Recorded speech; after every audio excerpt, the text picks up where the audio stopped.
Olá a todos. Então, nós estamos aqui no nosso terceiro podcast da Domus Áurea, né?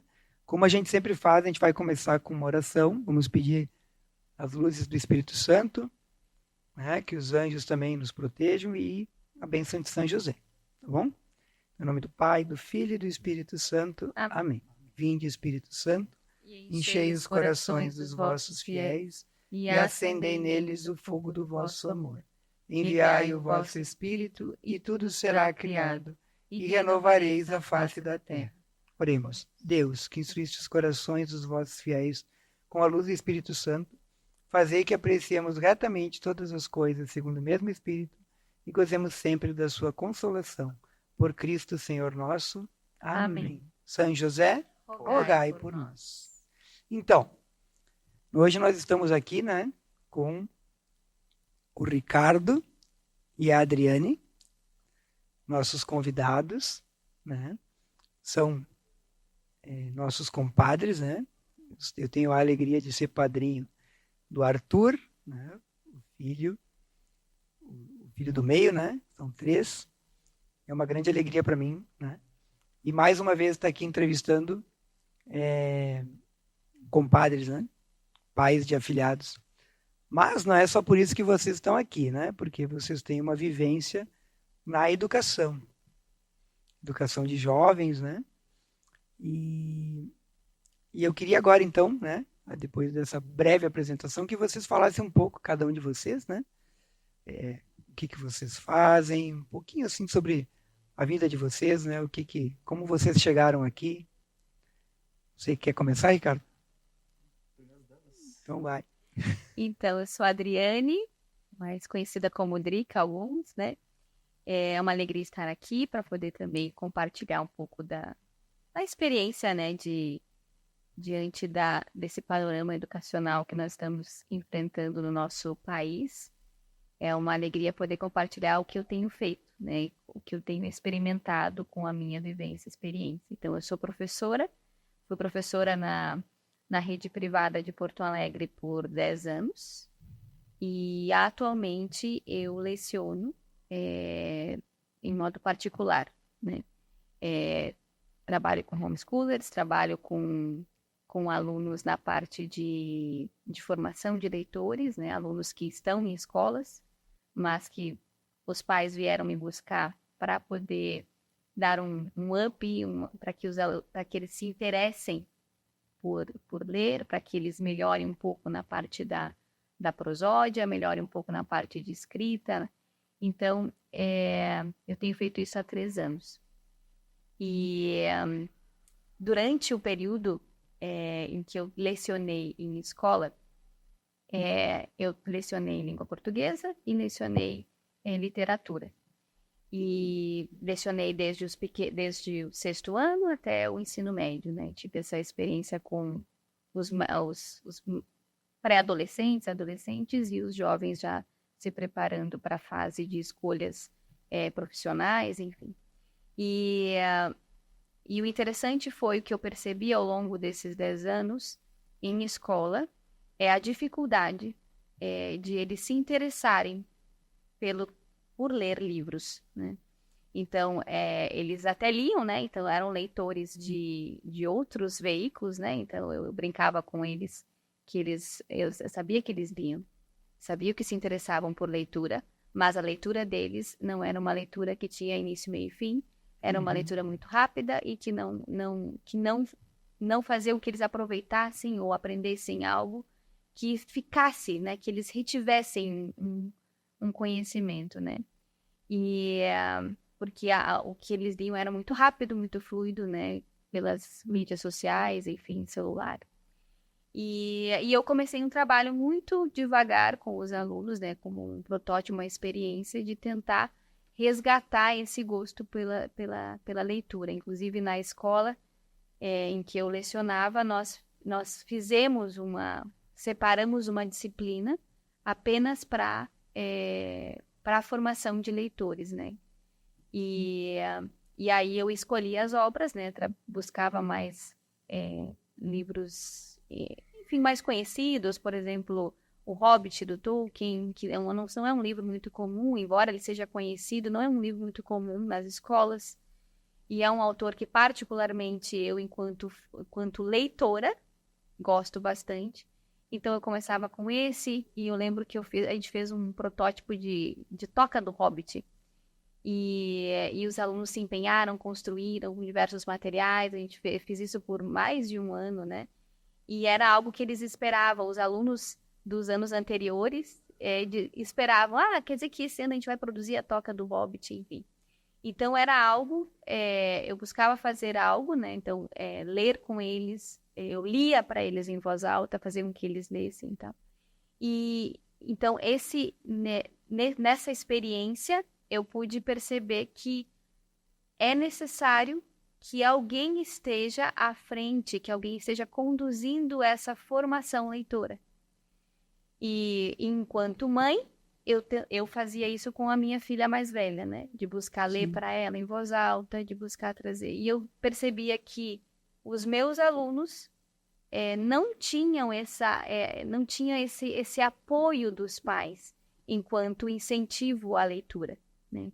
Então, essa falta de incentivo dos pais, seja por falta de tempo, seja por desconhecimento ou não saber que obras lerem, fazia com que quando eles estivessem em sala de aula, eles tivessem uma maior dificuldade, né, de aceitar, de se deter, se debruçar mesmo diante de uma obra, vencer um capítulo, vencer um livro inteiro, ainda que às vezes esse livro eles tivessem dificuldade não só porque talvez a história não interessasse, mas porque a dificuldade era em eles pararem e conseguir reter e entender o que está acontecendo ali. Então, por não entender o que está acontecendo, não entender a história, eles não se interessavam, porque precisava de uma dedicação e um debruçar-se, que é o diferente hoje quando eu me coloco diante da televisão e que eu recebo a história, o cenário, a vestimenta, tudo está ali pronto, eu só observo de forma passiva. Ali no livro eu tenho que criar isso, né? Eu tenho que acessar dentro da minha cabeça o que eu conheço enquanto cenário, o que eu conheço enquanto personagem, né? Modos de pessoa, tipo de cabelo, pele, o modo como se expressa facialmente, né? Então tudo isso eu tenho que imaginar na obra literária. Diante da televisão, seja filmes e séries, isso não acontece, eles recebem de forma passiva. Então, a dificuldade era fazer essa mudança de perspectiva diante de um livro, deles olharem para o livro e terem interesse e gosto. E não só por qualquer livro. Também nem todos os livros permitem que a gente tenha essa disposição de imaginar, né? E de poder criar cenários, né? Perspectivas, ideias. Então, dentro dessa linha, eu percebo que hoje é uma alegria poder fazer isso com alunos em particular, né? Conduzir essa linha de leitura, que eles a partir das obras que nós trabalhamos, eu consegui mostrar para eles não só a beleza da descrição do cenário, mas a beleza da descrição da personalidade, de como esse personagem começa uma história, de como ele vai aprendendo, se aventurando ao longo da história, de como ele chega no final, e de trazer associações que talvez eles não chegassem sozinhos, de como aquela trajetória daquele personagem pode ser também a nossa trajetória diante de dificuldades, né?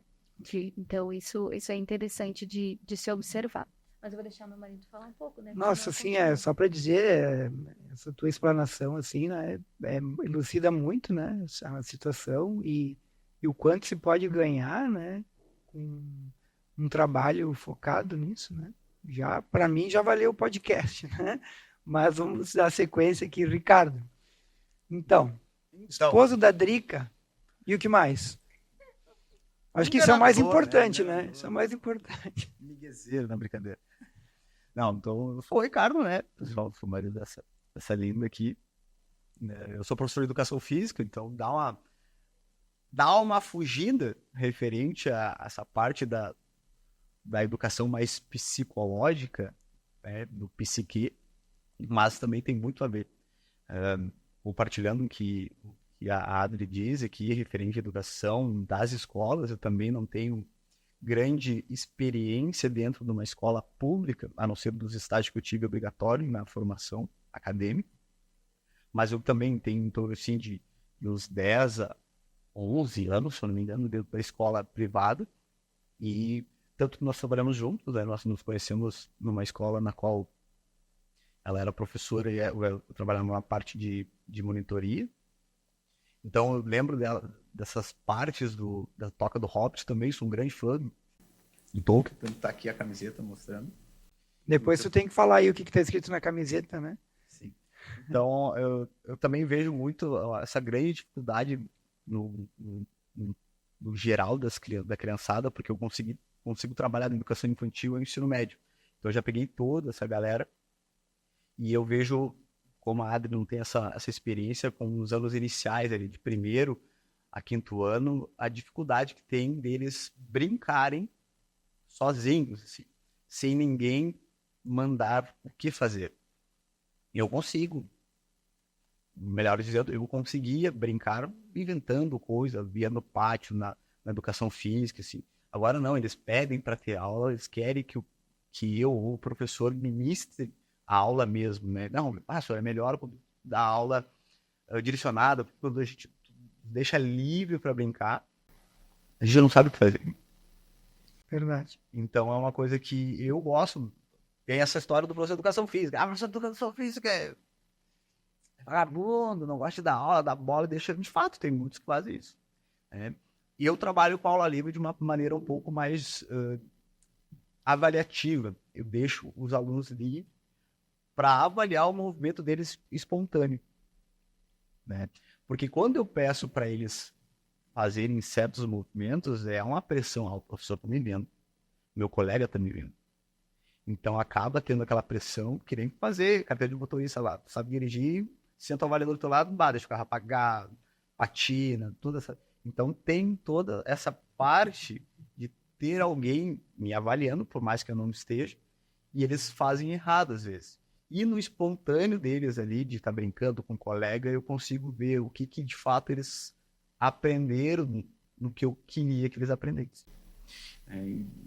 E também trabalho com um pouco da parte de português, literatura, nas correções das minhas avaliações teóricas. E é bem complicado atualmente a questão linguística nessa parte de ler, porque a rede social, os celulares tomam bastante tempo dessa criançada, de maneira como a Adri disse, né? Tá tudo ali. Eu não preciso imaginar, eu não preciso aprender, ficar parando aqui, né? Me dê um contexto geral dessa sala, né? A gente pega essa sala aqui, ela é cinza, ela tem luzes quadradas, assim, assada, 20 mesas. Então eu tenho que começar a imaginar isso. Então para que eu vou imaginar? Eu vou ali e vejo o filme que já está mostrando essa sala. Que legal isso. Então, tu acredita que hoje os nossos jovens não estão só com dificuldades de imaginar, né, como a Drica falou, por conta de telas e outras facilidades eletrônicas, mas também com dificuldade de brincar, de se locomover, digamos assim, de ter uma consciência corporal.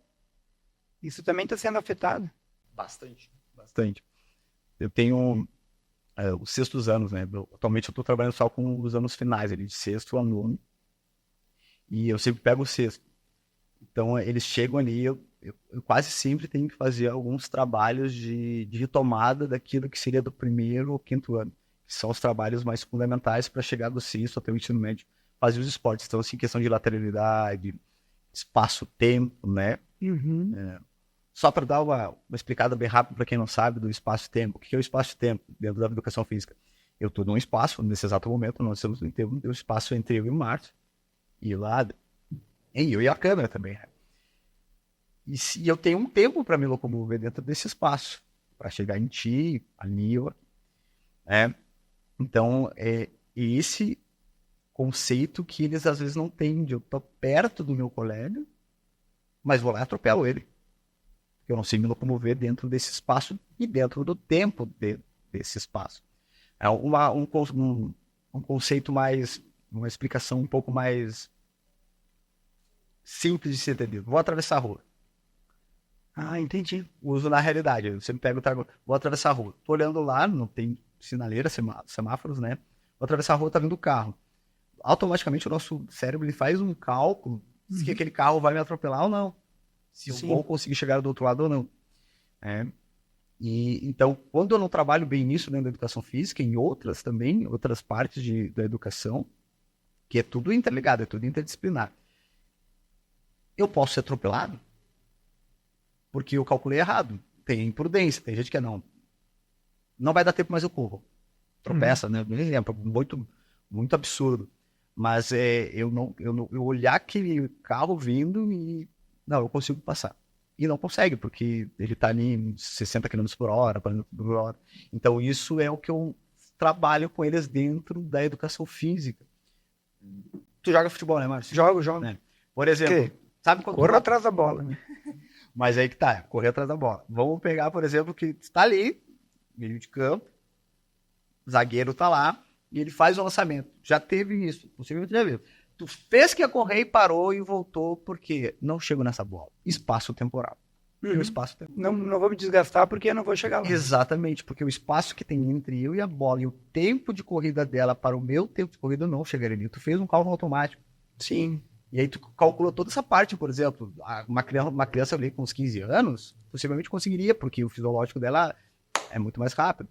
Mas nós que somos um pouquinho mais envelhecidos, com nada experiência, vamos colocar experiência, né? A gente não consegue chegar. Então a gente sabe disso, porque nós nos conhecemos. E tem jovens que não se conhecem corporalmente e vão tentar correr. Não vão chegar, vão desgastar e até mesmo se lesionar. Então tem toda essa parte de eles chegar e eu ter que trazer e não conseguir avançar naquilo que eu gostaria de avançar em esportes, por exemplo. Então eles têm uma grande dificuldade motora. Poxa, realmente isso reflete uma dificuldade que deve partir desde a primeira infância, porque é ali que se aprende, né, esse tipo de coisa, né? Entendimento do próprio corpo, na brincadeira, na amarelinha, subir escorregador, isso, esconde, pega. Realmente. E até eu fico imaginando, por exemplo, a gente vê um atleta, né? Por exemplo, teve um gol do Cristiano Ronaldo, né? Em que ele faz um gol de bicicleta num cruzamento, praticamente um escanteio. Né? Então ele gira o corpo, ele pula no ar e ele faz com que o pé atinja a bola num ponto perfeito para que ela entre no gol.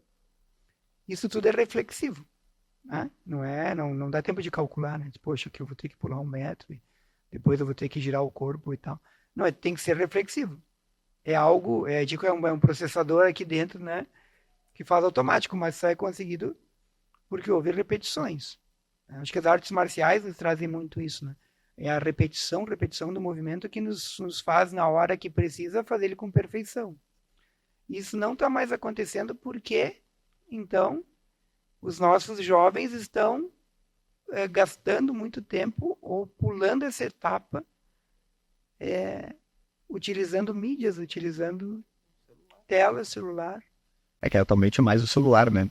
A TV, assim, é meio obsoleta. A TV já é coisa do passado. Tem ali, mas ela é só para ter, como se fosse um troféu, vamos dizer assim. Tá ali a TV. E 55 polegadas, smart, passa café, sei lá, mas o que faz. Né?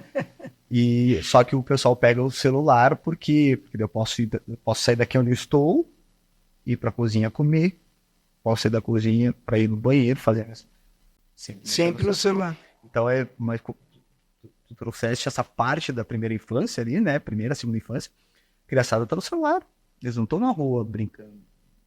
Não estão brincando com outra criança. Exato, eles estão no celular. Então isso desestimula o movimento corporal, porque eu fico sentado, estimula o meu cérebro negativamente, né? Porque eu não estou aprendendo algo mais intelectual, vamos dizer assim, a criança não vai aprender nada intelectual. dentro da capacidade cognitiva dela, ela vai. Entende? Ah, mas ela não consegue ler. Senta tu e lê. Uhum. Então eles ficam muito tempo sentados nessa primeira, segunda, terceira, quarta, quinta, adulto, idoso. Atualmente, porque a gente põe os adolescentes, mas tem muita gente da nossa idade também, né? Tá perdendo. Tá perdendo essa parte mais que, pô, Sim. de muita rede social. Quem conhece a minha empresa sabe, eu coloquei uma mesa de ping-pong, né? No refeitório. Qual que é a minha ideia a respeito disso, né? O meu funcionário, ele é, na via de regra, um jovem que trabalha com programação, com eletrônica, com desenho de placas, com desenho de circuitos, né? Então ele já fica muito tempo com o foco na tela, no trabalho. Se ele sai no seu intervalo, né? A gente tem aqui um intervalo aqui de 10 a 15 minutos, e ele vai olhar o que aconteceu no celular. Né? Ele vai atualizar o WhatsApp, ele vai dar uma mexidinha ali no Instagram, e aí o momento de descansar continua cansando a mesma área do cérebro. Então, a gente optou aqui por colocar uma mesa de ping-pong, uma mesa de pebolim, né? Fla-flu, famoso, tentando levar a pessoa a se desligar um pouco desse mundo tão virtual, né? Meu trabalho é real, né? Um trabalho real, mas ele é sempre com, digamos, o olho focando próximo, o cérebro pensando lógica, né? E é uma maneira também. Então, eu acho que vocês acabaram de descrever, né, com a Toca do Hobbit, e tu também, Ricardo, falando sobre essa questão de observar a criança brincando para depois tentar corrigir esse problema com a educação física, né? Que vocês se importam com a pessoa, né? E tentam resgatar essas falhas que se ninguém fizer nada, segue, né? E aí eu queria te perguntar, Adriane, tu tentou ser muito criativa e trazer a atenção dos alunos, até trazendo a atenção dos alunos que não tinham chegado ainda na tua digamos assim, na tua disciplina, né? Na tua aula, né? Na tua série. Mas como que as escolas onde tu trabalhou acabaram vendo isso? Positivamente ou não? No início da minha experiência, foi positivo. Então, de acolher as ideias. Inclusive, a gente teve uma experiência de cosplay, que os alunos deveriam escolher uma obra, escolher um tema, e eles deveriam ambientar a sua sala de aula com aquele tema, por exemplo, Harry Potter, uma outra turma super-heróis, uma outra. Então, aí o tema era escolhido pelos alunos a partir de algumas dicas e ideias, né? E então foi uma ideia nova, assim, e a escola acolheu e foi assim, e começou a tomar proporções de que os alunos foram de fato se interessando. E os pequenos da primeira etapa queriam ir ver essas salas. Queriam ir lá ver a sala dos super-heróis, queria lá ver a sala do Harry Potter, queria lá ver a sala. Tinha uma sala do The Walking Dead, que é a do terceirão, era The Walking Dead. Também tinha do Disney. Tinha da Princesas Disney também, E faz uns anos isso, eu não lembro detalhes, mas eu lembro que foi uma experiência que marcou, assim, por esse interesse de trazer para a realidade deles aquilo que eles gostavam, aquilo que estava no imaginário deles, né? O que eles conheciam. Então, a gente trabalhou com livros, né? Incentivamos que fosse a partir de livros, mas também permitimos que fosse cinema, porque é algo que tinha formado o imaginário deles, né? Então, foi algo bem positivo nesse aspecto. E então tinha uma abertura, não acredito que não são todas as escolas que têm, mas eu tinha uma boa experiência nessa, que eu pude dar vazão a algumas ideias. Na segunda escola, trabalhei em 2 escolas da mesma rede, mas na segunda escola eu entrei no período da pandemia, ali pós-pandemia, 2021, em que os alunos estavam retornando aos poucos para a sala de aula, e eu percebo os alunos voltaram muito mais resistentes do que antes. Então, nesse período em que eles assistiam a online, que era tudo conectado, né, ao uso de tablets, o uso de notebook, câmeras, microfones e tal, foi muito mais necessário para que eles pudessem estudar durante a pandemia, né, à distância. Então, nesse retorno, eu percebi uma maior resistência a eles pegarem livros, né, livros físicos, e se debruçarem ali, né? E que eles estavam já há muito tempo, parece que fora da realidade. Por que isso? Quando a gente fica muito tempo nas telas ou sob efeito das telas, a gente perde o olhar para o que nos serve. A gente perde um pouco da noção da realidade mesmo, né? Da realidade dos meus pais, da realidade da minha família, da realidade do que tem que fazer em casa, da realidade que está acontecendo na rua, da realidade que é fora da minha casa, né? Do que está acontecendo. Embora as notícias cheguem com muita rapidez, inclusive nos Reels do Instagram, a gente consegue ver muitos recortes da realidade, né? Do que tem acontecido fora, ao redor de todo mundo. Mas ainda assim, embora a gente tenha acesso a esses recortes de realidade na nossa mão, pelo celular, eles não conseguem olhar para a sua própria vida, para a sua própria história e ver onde eles são participantes da realidade. Entende? O que eles fazem na realidade deles? Quem são eles, ao fim e ao cabo, né? Então, um outro aspecto que eu busco trazer é, através da trajetória do personagem, olhar, então, que ele é o personagem da história dele. E que ele pode ser o protagonista, ou ele pode ser um personagem secundário. Né? Na produção, na escrita da sua própria narrativa, da narrativa da história dele. Né? Então, pensando de que ele nasceu e que ele tem que sair de si, né? Como normalmente na trajetória do herói é isso. Primeiro eu tenho que sair daquele lugar de comodidade para que eu possa encontrar esse meu eu de fato, esse meu eu maduro, esse meu eu constituído a partir das experiências que eu vivo, né? Então, eu percebi pós-pandemia na segunda escola que eu tive mais dificuldade. Então, eu não consegui colocar em prática algumas ideias, né, em que se pudesse trabalhar. Inclusive, o corpo docente, né, da escola já era muito fechado, já com ideias muito consolidadas de como se trabalhar, com obras consagradas, digamos assim, que eles já costumavam a trabalhar com determinadas obras, então era difícil eu inserir novas obras. A questão de editoras, né, que a escola faça uma parceria com uma editora, a editora indica determinados livros e tu tem que mais ou menos ser obrigado a escolher um daqueles livros, aquele catálogo, embora eles dizem, você tem liberdade para escolher, mas na verdade não se tem muita liberdade de escolha, tem um catálogo específico. E daqueles catálogos de qualquer editora, nenhum livro me agradava para trabalhar essa parte de incentivo mesmo para que o aluno pudesse aproveitar aquela experiência leitora e não seja só uma experiência para que eu trabalhe em determinado tema, né? Como os livros paradidáticos, né? Em que se espera trabalhar um determinado tema, por exemplo, igualdade, amizade. Era difícil, né? De você achar uma obra que valesse o tempo gasto para se ler diante de alunos que não gostavam de ler, né? E alguma doutrinação nesses livros, assim? Porque muitos pais né, estão despertando para que a obra que é escolhida pela escola tenta criar uma nova mentalidade, né? Uma mentalidade alinhada com, digamos assim, um novo ser humano, né? Um ser humano que mais ecologista, mais... vocês entendem o que eu estou dizendo, né? Sim. Assim, a gente não quer também polemizar demais, né?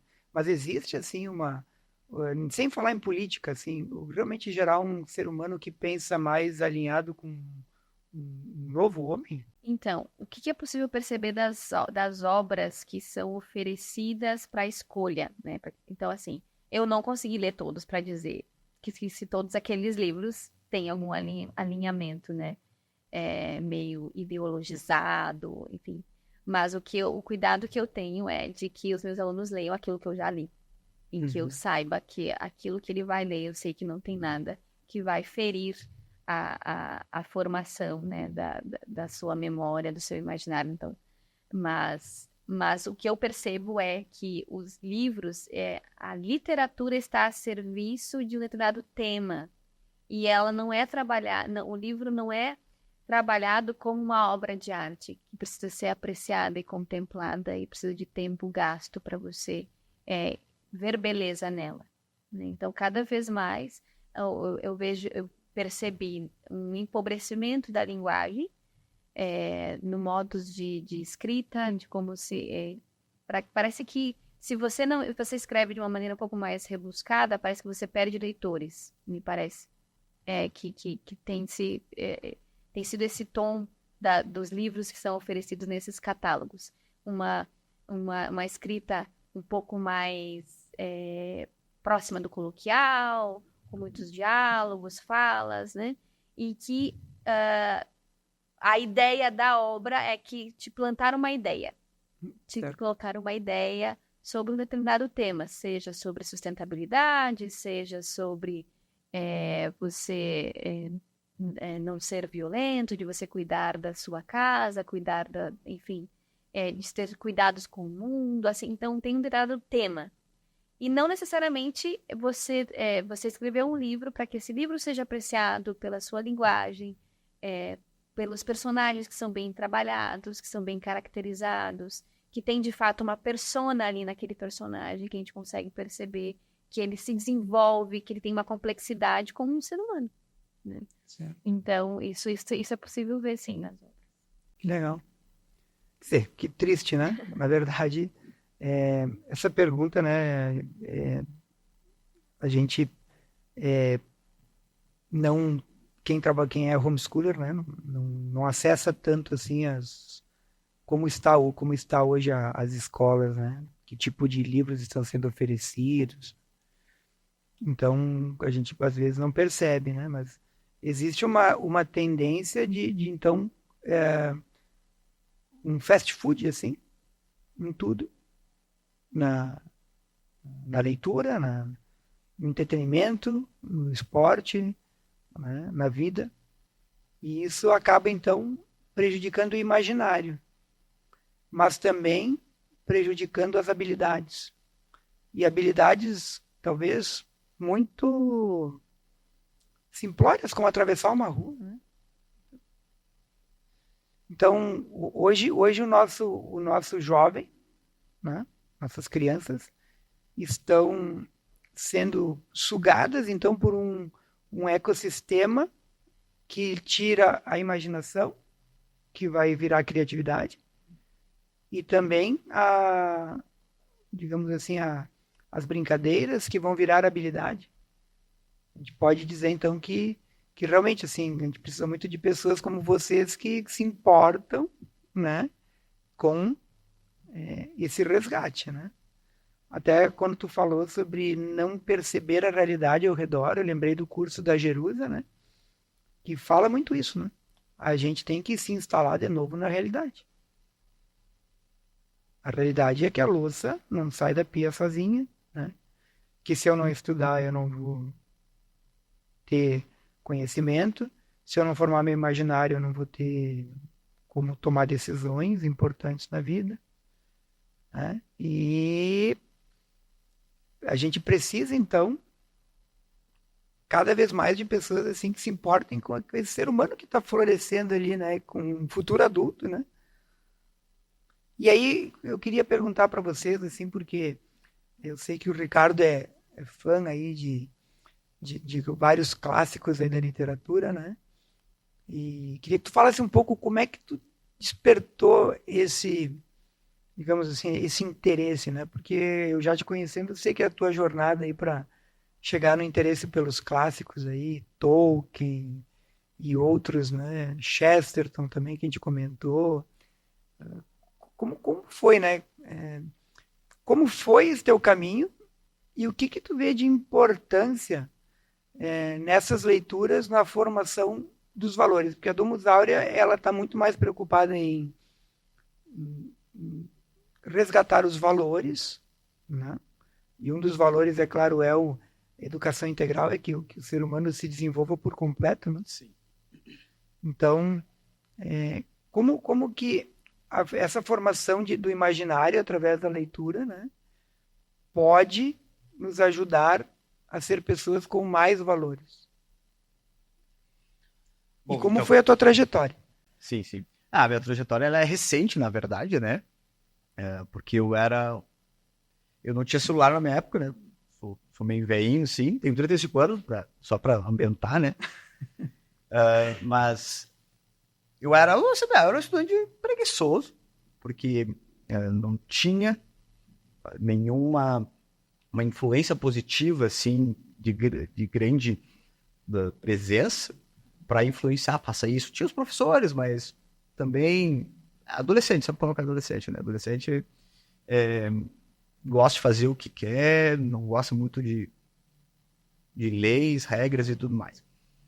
Só que então eu não gostava de ler, né? Eu tinha uma grande dificuldade em português.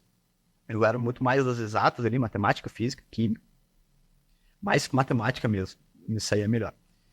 Então, eu não durante o tempo que eu tinha para ler, eu não li. Que era adolescência, porque a gente tem tempo bastante de ler. Você é adolescente aí, lê. Agora que tu tem tempo. Depois tu vai querer ler, tu vai ter. Tá? Realidade. E escolhe bem o que vai ler. Escolhe bem o que tu vai ler. Então, foi o seguinte, eu tinha um grupo de amigos, né, que nós nos mantivemos até a vida adulta. E eles apresentaram o RPG. Né, o RPG, que é um jogo de mesa, para quem não sabe, né, um jogo de mesa onde eu crio um personagem numa folha de papel qualquer. Né, tem livros com módulos de jogos, Diamond, D&D, 3DT, e por aí vai, vários. Quem quiser pesquisar, pesquise. E eles, vamos jogar um RPG. E eu, vamos. Comecei a jogar. Já conheci o Senhor dos Anéis devido aos filmes, né? E até então eu não sabia que era livros, filme. Muitas vezes a gente não sabe, tem muitos filmes aí que a gente assiste e vê depois, de muitos anos, era um livro e eu não sabia. Então eu vi os filmes e um amigo meu fez uma mestragem do RPG baseado no ambiente do Senhor dos Anéis. E a partir disso, vou começar a ler. Eu peguei os livros, li. Só que não é só o Senhor dos Anéis. O Senhor dos Anéis é ponta do iceberg. O universo Tolkien é imenso. Tem livros baseados nos livros deles para explicar tudo que ele tentou trazer para nós. Né? Tem o Silmarillion, tem várias outras literaturas dele. O Silmarillion é o ápice do mundo do Tolkien, da Terra-média. Então, é recente nessa parte do Senhor dos Anéis, eu li faz uns 13 anos, que eu li toda a literatura. A partir disso, quando eu comecei a ler, eu vi, a partir das escritas, algo interessante e comecei a ler outros livros. Na faculdade também li muito livro técnico, artigos e tudo mais. Só que na literatura mais clássica, mais robusta, né? Uma linguagem mais formal, que daí a gente começa a ver, eu sou simplório no português. Sou muito simplório. Quando tu pega livros da nível Chesterton, né? Que foi tu que me apresentou, Chesterton. Então, eu comecei a ler a partir do livro da Ortodoxia, que tu me apresentaste. Eu busquei outros conteúdos, né? Então, tô lendo muito mais coisas para aumentar o meu imaginário agora, depois de velho.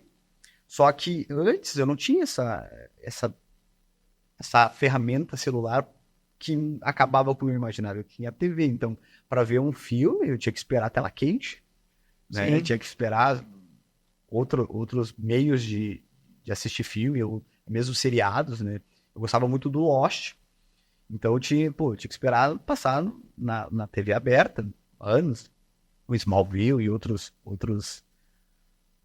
seriados norte-americanos ali.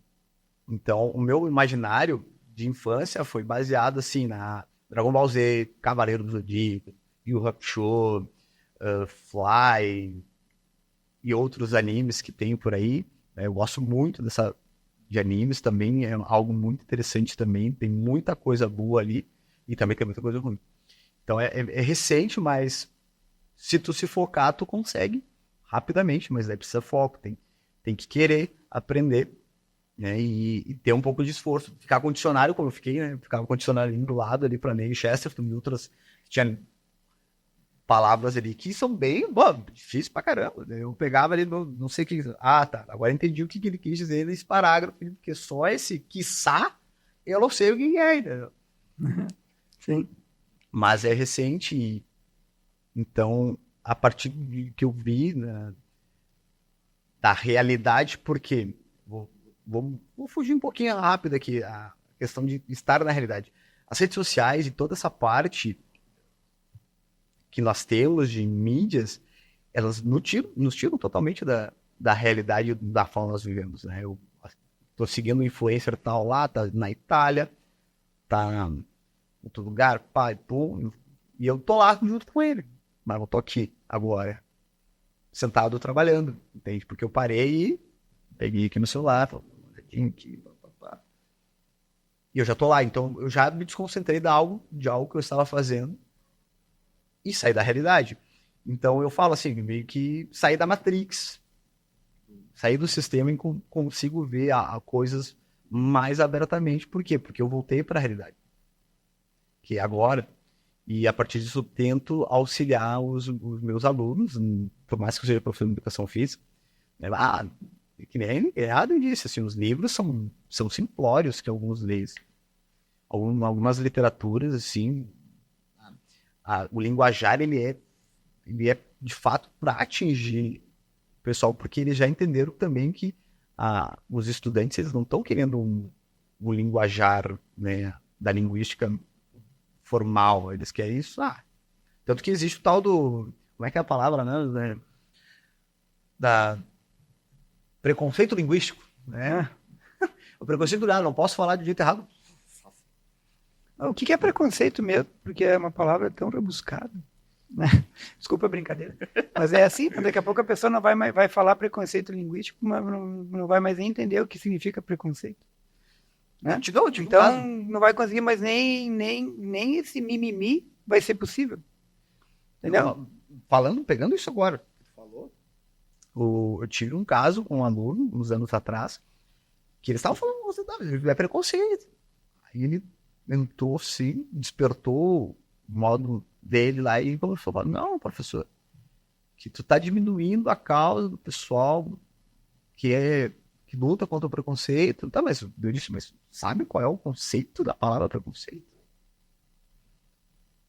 Não me fala, não sabia. Por quê? Porque o imaginário dele, baseado nas mídias sociais, diz que tudo preconceito é a homofobia, racismo, né, e todas as outras coisas que nós temos assim. Então, para ele, o preconceito... Sim, preconceito é ser fascista. É aquilo ali. E o que é ser fascista? É ter preconceito. É uma referência circular e ninguém chega em lugar nenhum. Né? Sim.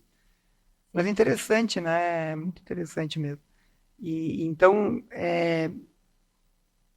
continuando, a pergunta que eu tinha feito antes, né? E eu achei muito interessante que tu fala do anime, né? Mesmo no anime, que como é que é o mais conhecido dos animes? É esse que todo mundo conhece. Totalmente? É o Naruto. Naruto, isso daí. Mesmo ali existe uma jornada do herói, né? Existe alguém que, num determinado momento, começa a lutar contra o mal. Sim. Né? E então existe um despertar, mesmo numa literatura não tão clássica, né? Uma literatura até oriental, de uma luta do bem contra o mal. Né? E que em Tolkien está muito presente nos grandes clássicos, né? O nosso maior clássico aí, que é os Lusíadas, né?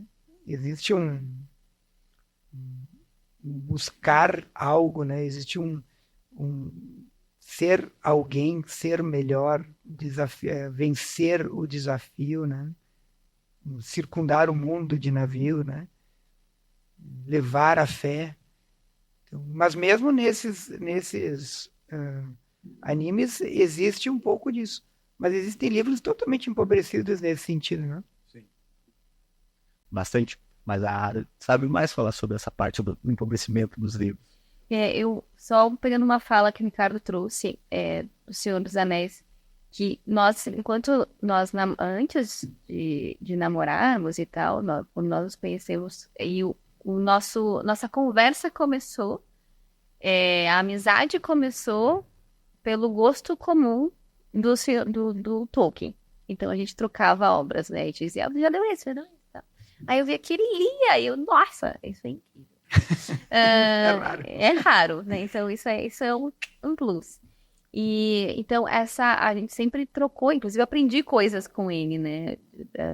Tinha um olhar assim mais abrangente, assim, eu tinha um olhar mais minucioso, detalhista da obra, ele um pouco mais abrangente em relação às outras obras dele. Ele conseguia fazer links um pouco mais rápido do que eu. Eu demorava um pouco mais.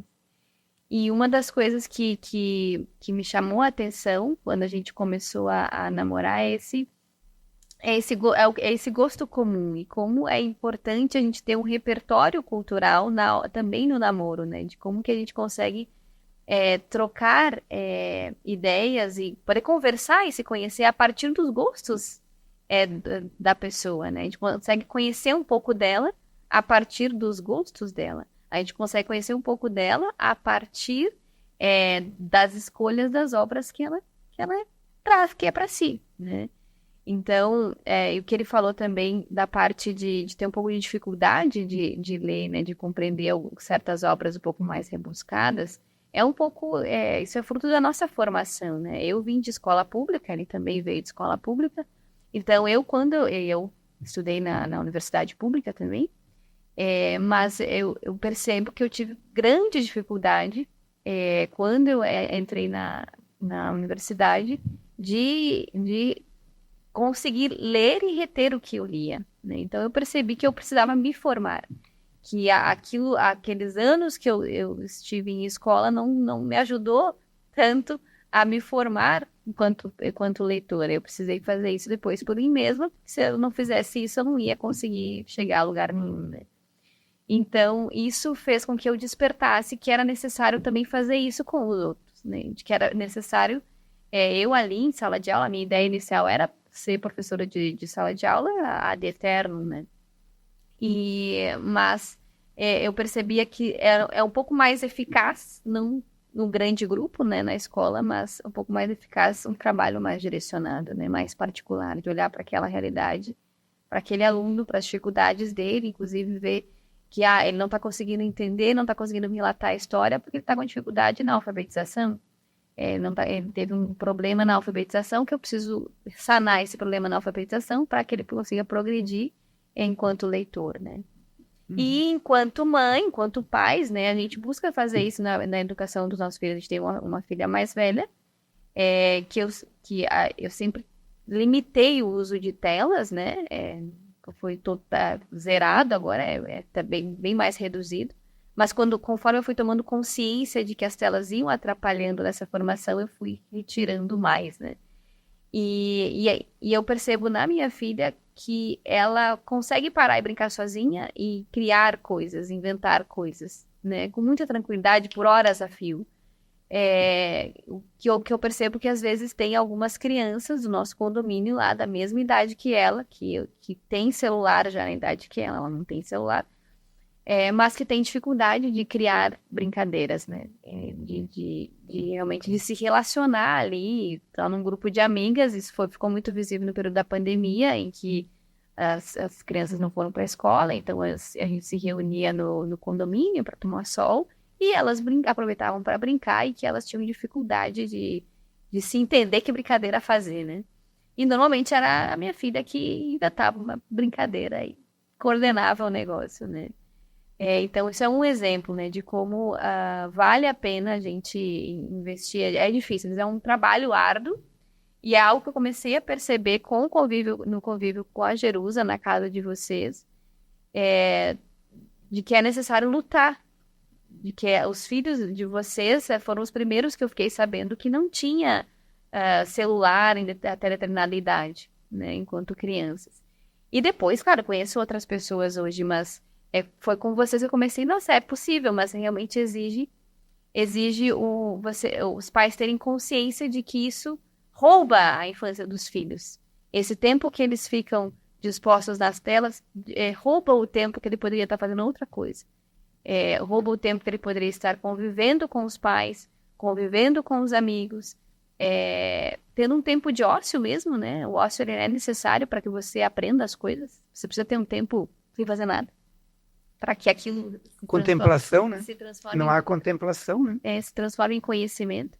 Então, a gente percebe que a questão das telas parece um tema tão batido que todo mundo comenta e fala de que é importante, mas ainda é necessário uma ação em relação a isso. Inclusive, a gente foi num restaurante, né, no aniversário da Paola, que as pessoas perguntaram: vocês trouxeram os bebês e como é que vocês cuidam deles na missa sem celular, sem telas, para que eles se entretenham, né? E a gente faz um malabarismo, né? Mas realmente foi uma escolha que a gente fez, né? Para entreter a criança, eu não vou dar o celular para ela, eu vou ensinar ela como se portar. Vou ensinar ela que na igreja é um espaço sagrado e que você tem que aprender a fazer silêncio, que você pode até caminhar ali, mas você tem que aprender a olhar para o altar, enfim, fazer essas referências, né? E então esses pequenos detalhes de como eu percebo que as crianças elas se desconectam da realidade e se conectam no celular, e isso é muito ruim para que elas aprendam a esperar. E a gente sabe que essa questão de não saber esperar também está associado a muita ansiedade, né? E, enfim, o tema da ansiedade hoje, que é um mal que assola a maioria das crianças e jovens, né, do nosso país, e não só crianças e jovens, mas adultos também, né, que tomam muitos ansiolíticos, né? Somos o país que consome muito ansiolítico, né? Então a gente percebe que o não ensinar a criança que ela precisa saber se comportar nos espaços, e eu sempre dou um celular para que ela fique entretida, não vai fazer com que ela aprenda a se portar num restaurante, a se portar numa missa, a se portar numa fila de espera, enfim. Então é necessário que a gente tome consciência e que a gente passe a aproveitar esse tempo com os filhos, né? Se nós temos 2 bebês, né? Um de 1 e 8 e um de 4 meses, 5 meses. E eles também, mas a gente percebe que o Arthur, né, ele olha a gente com o celular, ele tem interesse, ele quer ver, porque a gente também está com o celular na mão. Ele quer olhar, ele quer participar, porque é algo que faz parte. Então, cabe a nós também nos monitorarmos quanto ao uso do celular, e também explicar e dizer, né, que não, a gente vai ouvir uma música agora, tu não precisa ficar olhando na tela, tu pode escutar uma música, tu não precisa ficar ali na frente, né, hipnotizado com a galinha pintadinha. Enfim, então são essas coisas que vale a pena a gente ressaltar. Eu nem sei porque eles gostam daquela galinha tadinha. Coisa chata. Não, mas ela é hipnótica, né? Ela é hipnótica e a criança fica hipnotizada. E, Ricardo, eu tô vendo aí que tá escrito uma frase bem interessante, eu acho que tem muito a ver com o que a gente está falando aqui, em vários sentidos, né? Posso ler? Pode. Tudo o que temos de decidir é o que fazer com o tempo que nos é dado. Então, o que tu faz com o teu tempo, Márcio? Então Mudando o podcast agora. Márcio, o que tu faz com o teu tempo? Olha, a gente tem que realmente refletir, porque essa frase, ela é uma frase dita por Gandalf, certo? Certo. Então ela foi escrita por Tolkien. Ela está num clássico. E a gente poderia fazer um podcast, aqui agora tu transferiu a pergunta para mim, né? A gente pode um dia fazer um podcast aqui de várias horas falando só sobre essa frase. Só. O que a gente faz com o tempo? Né? Então, como uma leitura aprofundada, não uma leitura superficial, né, Adrica? Como tu disse, pode nos fazer refletir e mudar, e para melhor. Né? Porque o que a gente faz com o tempo? O tempo é a única coisa que a gente não consegue fazer poupança, né? A gente não consegue fazer poupança de tempo. A gente pode A gente pode ter reservas de água, a gente pode ter reservas de café, de dinheiro, a gente pode ter reservas de muita coisa, né? Mas a gente não consegue guardar o tempo. O tempo passou e não volta mais. E aí, então, os nossos filhos, os nossos jovens, estão vivendo a vida num passatempo. Né? Pelo menos o nome antigamente era verdadeiro, né? Compra aqui um passatempo, né? E faz palavra cruzada. Né? Só que é um passatempo que ainda tinha uma pergunta, uma resposta, mas hoje o passatempo ele está matando a imaginação.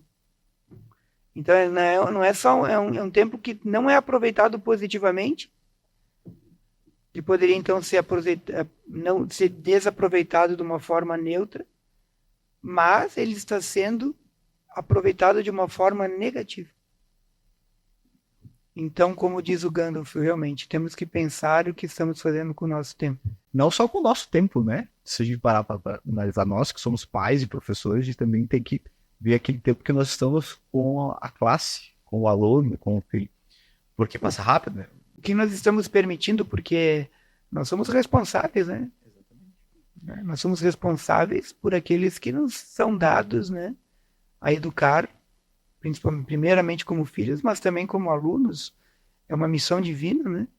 Nos é dado cuidar de filhos, é nos dado cuidar de alunos, de amigos, né? De sobrinhos, né? E até mesmo de empregados. E empregados. Porque, não, das contas, assim, né? Muito rapidamente, a gente, pegando o Pequeno Príncipe agora, né? Somos eternamente responsáveis por aqueles que nós cativamos. Mas aqui a gente pode abrir o cativar no sentido não que eu te cativei no amor, mas no sentido que eu te cativei, tu está do meu lado aqui agora. Então é uma questão que é muito pertinente e tem que se pensar de uma profundidade nessa parte de que quem está ao meu redor, né, eu tenho que ter esse cuidado do que vai ser feito, né, porque eu posso fazer ela perder tempo. E como tu disse, tem um filme muito legal, né, O Preço do Amanhã, que não existe mais o dinheiro,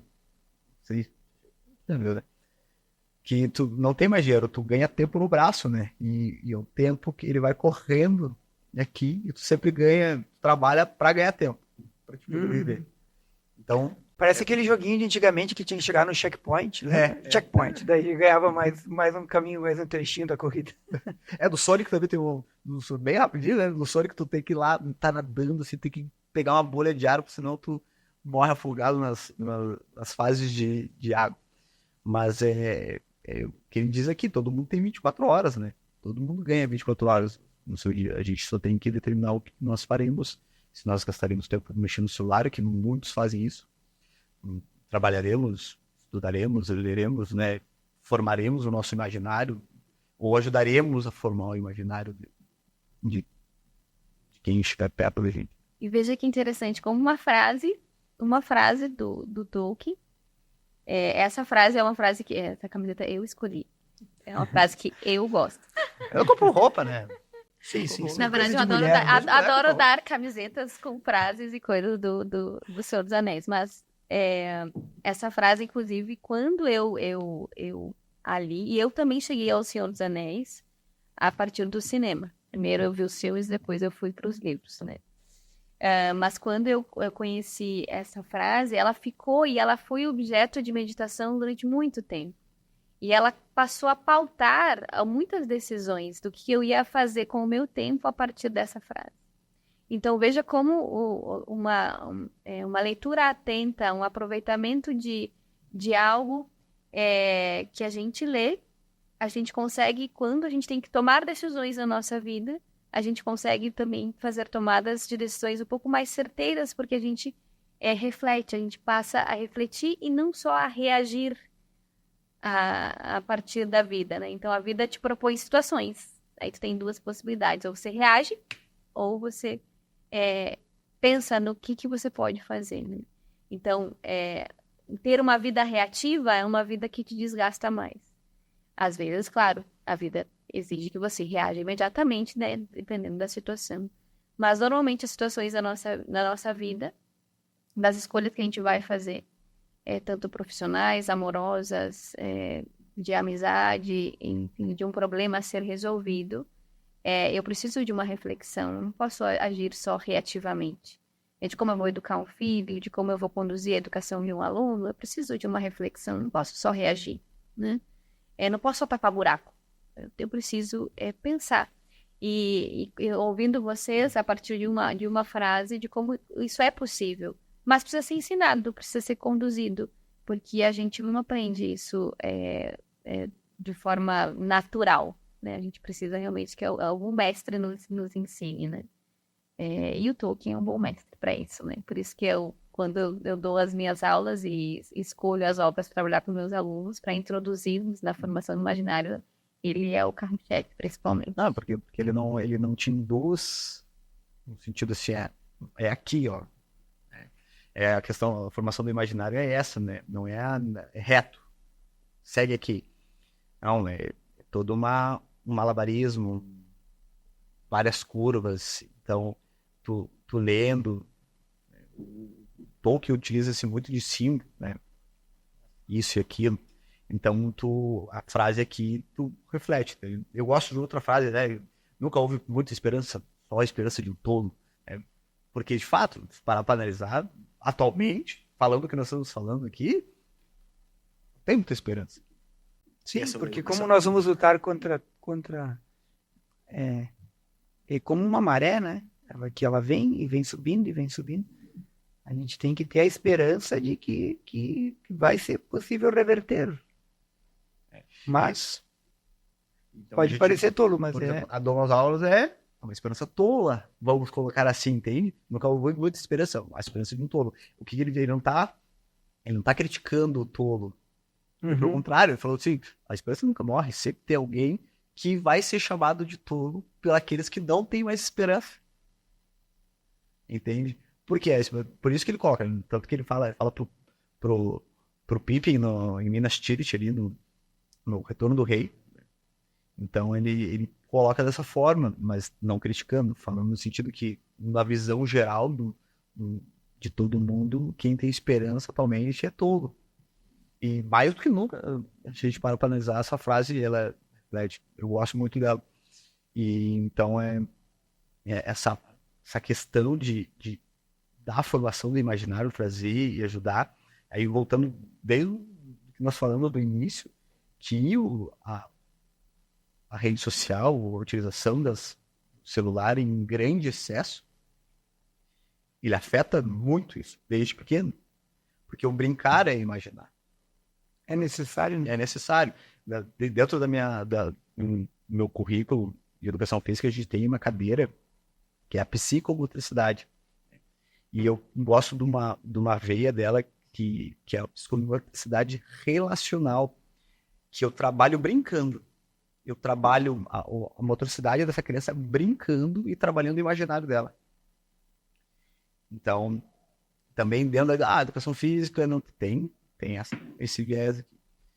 Então, nessa falta dessa liberdade de estar na rua, brincando, jogando futebol, fazendo qualquer outra coisa, até caindo, se ralando. Eu estava comentando, lógico, essa semana, que a gente, no meu pátio onde eu morava, saía, pegar uns tocos de madeira, prego, martelo, e fazia umas arminhas, assim, e saía brincando aquele filme do Predador com Arnold Schwarzenegger, lá dos anos 80, que eu gosto muito desse filme, que eu pegava e saía brincando que eu estava matando alienígena, né?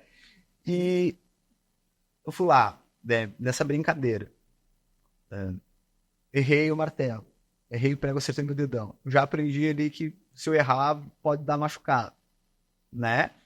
Quebrei a unha, brinquei, né? Caí, me ralei. Então, eu entendo que a minha ação, ela gera uma reação. Mas a questão dentro da parte do imaginário, que isso não é que é isso. Não, ele vem sendo trabalhado no subconsciente. E aí, quando eu chego, sei lá, com 20 anos, Ou quando eu vou sair e meu pai fala, não vai. Não vai, que lá eu acho que o lugar não é ruim. E eu, não, mas eu vou, tá bom. Aí tu vai lá e dá problema, né?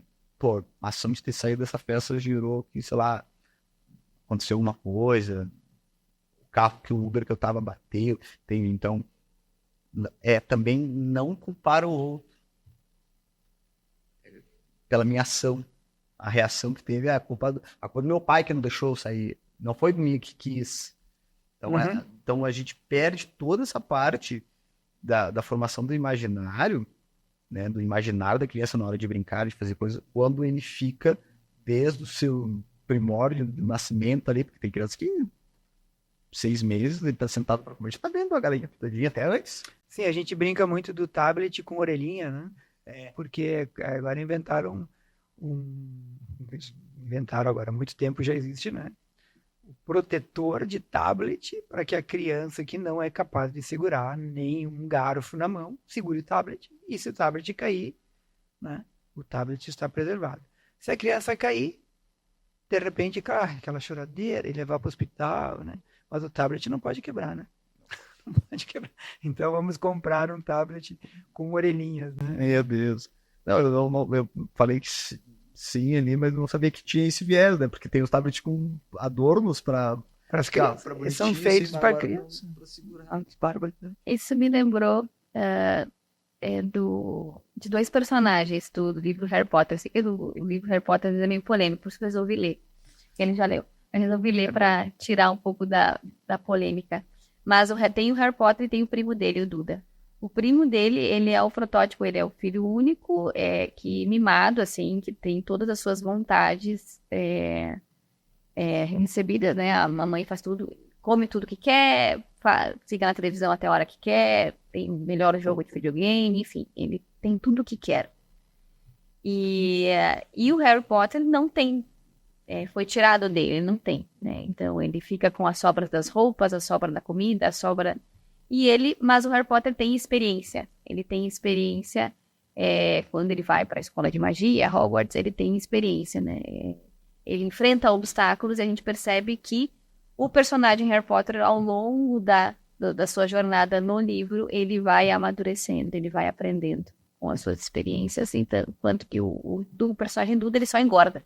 Ele só engorda, mas a personalidade dele não se desenvolve. Ele fica com aquela personalidade muito empobrecida, infantilizada, embrutecida mesmo, porque ele não tem essas experiências da realidade, né? Então, também é uma coisa interessante de se analisar que as obras, né, os personagens das obras, elas podem nos dar algumas pistas de como a gente resolve alguns problemas, de como a gente vai tomar, que caminho a gente vai tomar, mesmo que a gente, enquanto está lendo essa obra, não se dê conta disso imediatamente, né? Mas a gente vai estar aguardando essa história no nosso HD, nosso cérebro, até que quando a gente chega na vida adulta e a gente tem que tomar algumas decisões, a gente tem já no nosso imaginário mesmo ideias de como é que eu posso proceder diante de determinadas situações. Muito legal. E, bom, como a gente estava, então, falando, vocês até elogiaram a Domus Aurea, né, dizendo que é uma esperança, né, e numa luta desigual, né. A gente gostaria muito, né, de poder ajudar as pessoas a despertarem para essa necessidade de uma mudança de atitude. A gente não pode querer utilizar os mesmos métodos sempre e querer resultados melhores, né? Então, dentro disso, Drica,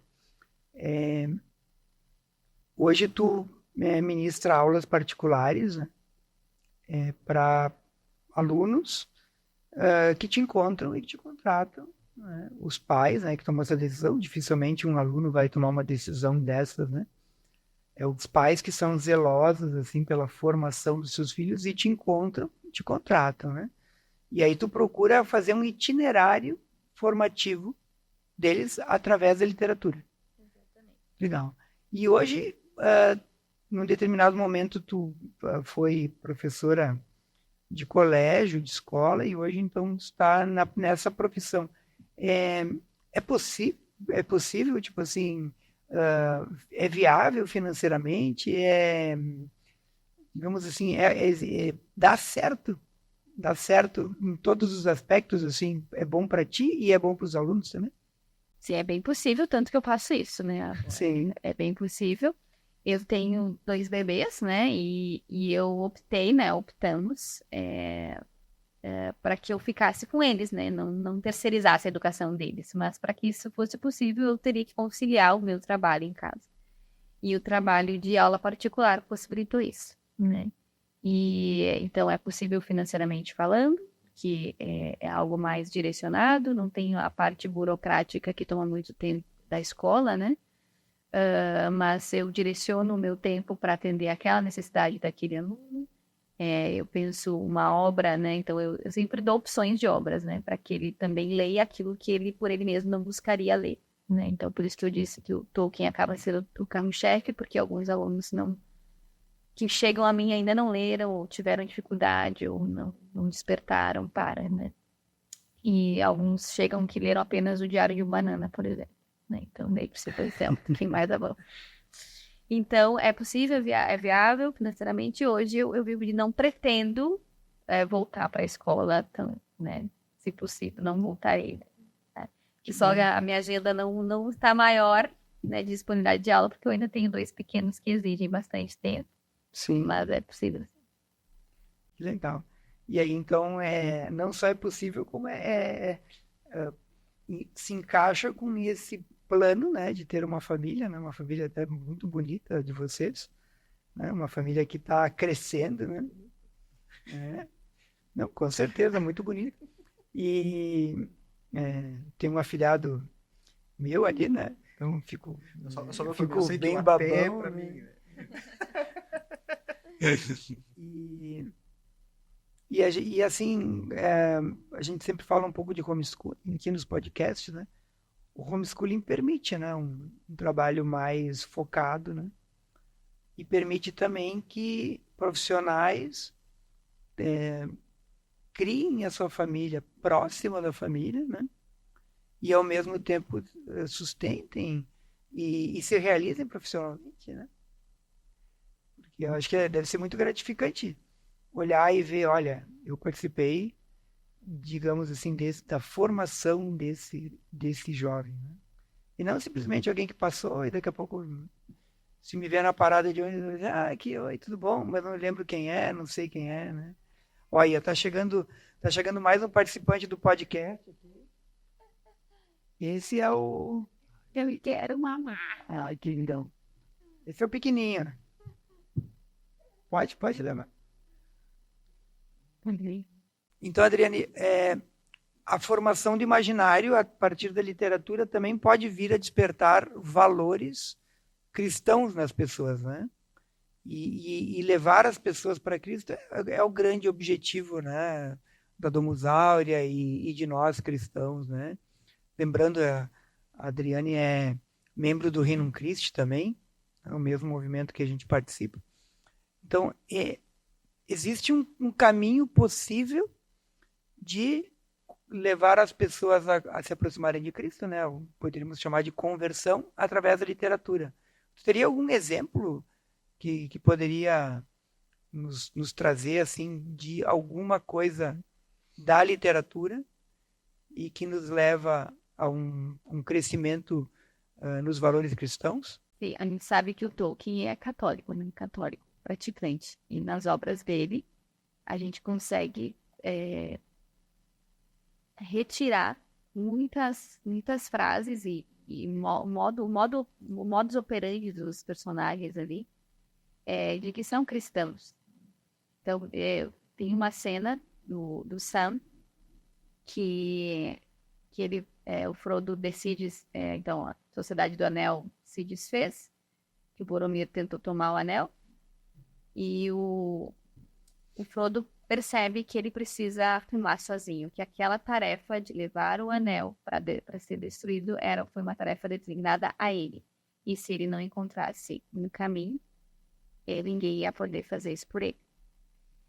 E ele decide fazer isso sozinho. Mas o Sam, seu fiel amigo, né, ele não quer deixá-lo sozinho nessa jornada. Me lembra bastante Cirineu, que pode, né, acompanhar Jesus na Via Cruz, né? Não quer deixar sozinho. E ele disse pro Frodo que ele fez uma promessa. Eu fiz uma promessa, Frodo. Fiz uma promessa pro Gandalf que eu não ia deixar você. Eu não ia deixar vocês sozinhos. Então, a honra à palavra dada. Aqui, ó. A honra à palavra dada é algo que a gente percebe que hoje a gente sabe que há a quebra de promessas muito facilmente. A quebra de promessas no casamento, quebra de promessas no trabalho, quebra de promessas. E essa obra a gente pode olhar para esse ponto, né? De como é importante a gente honrar a nossa palavra dada. Porque é algo que é nosso, é algo que precisa ser valorizado. Então, esse é um exemplo. Poderia ter outros exemplos, né? Tava falando sobre a parte do professor Alves Cunha, né? Comentando ali uma fala que tu fez, antes das interrupções, que nesse sentido de valorização pessoal do professor, né? Porque a Adri já está há algum tempo fora da escola e eu vejo nela, atualmente, muito mais satisfação como profissional, mesmo não sendo profissional, vamos colocar assim de uma maneira mais abrangente, como porque o pessoal pensa, trabalhar em casa não é profissional, é preguiçoso, quer ficar em casa. O pessoal tem uma ideia num grande grupo, entende? Sim. E então eu vejo ela muito mais satisfeita com o trabalho dela. E tinha um ano passado, né, ela estava tendo uma certa dificuldade dele se engajar na leitura, né? E aí eu vi ela meio o que eu posso fazer, sabe? Então, e quando ele andou pra frente, já mostrou. E algo que eu não via ela quando eu trabalhava, direto na escola, entendeu? Ela sempre chegava, não sempre chegava, né? Não vou exagerar, mas ela sempre tinha, como eu tenho, né? Reclamações, né? De, você que fazer isso, tive que parar, pedir silêncio e tudo mais. Então, essa insatisfação de nós, profissionais da educação, às vezes não é nem só pelo dinheiro, é mais pela falta do respeito geral, que a gente é desrespeitado pelo aluno, pelo pai, pela própria escola, pela sociedade. Sim. Então, eu vejo a Adri muito mais satisfeita com o trabalho, né, com poucas crianças que ela tem, e isso demonstra até no dia a dia. E eu vejo ela conseguir utilizar todo o conhecimento que ela tem dentro da área dela, que é a linguagem, né, portuguesa, literatura, redação, do que alguns professores meus que têm, sei lá, 600 alunos. Eles não conseguem usar toda a capacidade, toda a carga de conteúdo, né, até mesmo intelectual que eles têm. Eu falo por mim, eu não consigo. Eu chego lá nas minhas aulas e não consigo passar toda o conteúdo que eu tenho para eles, porque eles não vão conseguir. E quando eu consigo, assim, eu fico muito feliz. Vejo que às vezes até atinge alguns alunos, né? Então, essa parte da satisfação também trabalha a questão do imaginário. Porque tu quer o teu objetivo, é fazer aquela criança, e às vezes tu se sente competente, e quando tu se sente competente, tu meio que larga as traças, dependendo. Sim. Porque eu vou ensinar essa galera. E que uma hora cansa, né? E eu gostaria de pegar um gancho do que tu falou sobre trabalhar em casa, profissional, né? Eu vejo que hoje alguém poderá dizer, né? Está priorizando criar os filhos e não a profissão. Como se houvesse uma dissonância entre essas duas coisas, né? Uma dicotomia, uma separação. Mas, na verdade, pensando friamente, para que se tem profissão? Não é para criar bem a família? Então, priorizar a família não é deixar de ser profissional. Pelo contrário, talvez seja realmente dar o verdadeiro valor para o trabalho, porque ele é um trabalho que não nos tira daquilo que é importante, que é criar os filhos. Então, buscar uma profissão que ao mesmo tempo consiga conciliar o trabalho, né? A satisfação que o trabalho nos traz, a remuneração que é importante, né? E a família não é hoje é visto pela sociedade como, né? Mas a gente tem que entender, né? Essa sociedade, como a Adriane falou, a sociedade do ansiolítico, né? Não é a sociedade da felicidade, é a sociedade da superficialidade. Continuando, né, no gancho do que tu falou, eu faço um trabalho e ele não dá resultado, mas no dia 5 eu recebo. Aí eu faço mais um pouco de trabalho, não dá resultado. Uma hora eu vou estar lá só pelo dia 5, né? Porque não vejo mais resultado. E aí a pessoa entra num automatismo. E ela até para de se perguntar o que eu estou fazendo com o meu tempo. Eu estou esperando chegar o dia 5, né? Vocês me entendem, né? Que eu quero dizer com o dia 5, né? O dia Do pagamento. do pagamento. Por quê? Porque, na verdade, eu não estou mais ali. Mas isso aí vai cansando. E precisa um despertar, né? Precisa um despertar. E pegando o que a Adri falou sobre aquela segunda escola que tu trabalhaste, né? Do grupo fechado ali. Então, pegando, eles eram uma galera que estava ali 10, 15 anos na escola. Então, eles eram fechados não só no grupo deles, eu também cabeça, não, eu faço só isso aqui, porque só isso aqui. Tem coisas que, de fato, na linha reta, elas vão funcionar. Porque eu já sei que funciona, porque eu fiz há 10 anos atrás. Só que a gente também tem que pensar que a geração muda, por mais que eu gosto de telas, pessoal, tá? A gente está falando no sentido educacional, eu gosto de ver TV, eu gosto de ver filme. O filme, ele é dentro das sete modalidades, né? 7 ou 8 áreas, né?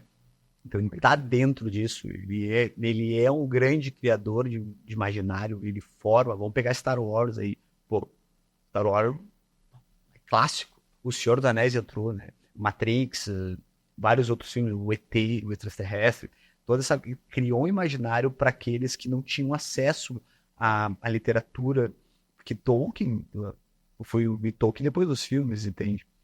Então eu não sou contra botar uma criança a ver um desenho, mas tem que ter uma certa idade, um certo horário, né? E saber o que vai deixar. A questão é que a galera, os pais, jogam o celular aqui e não sei o que tá vendo. Tá vendo, daqui a pouco tá na galinha pitadinha, mas o YouTube tem várias coisas ali. Sim, vai assistir o que libera mais. Agora, Endorfina. Dopamina, endorfina, Que dá aquela... né, vai assistir isso. Só que a gente sabe, né, que na internet tem muita pornografia.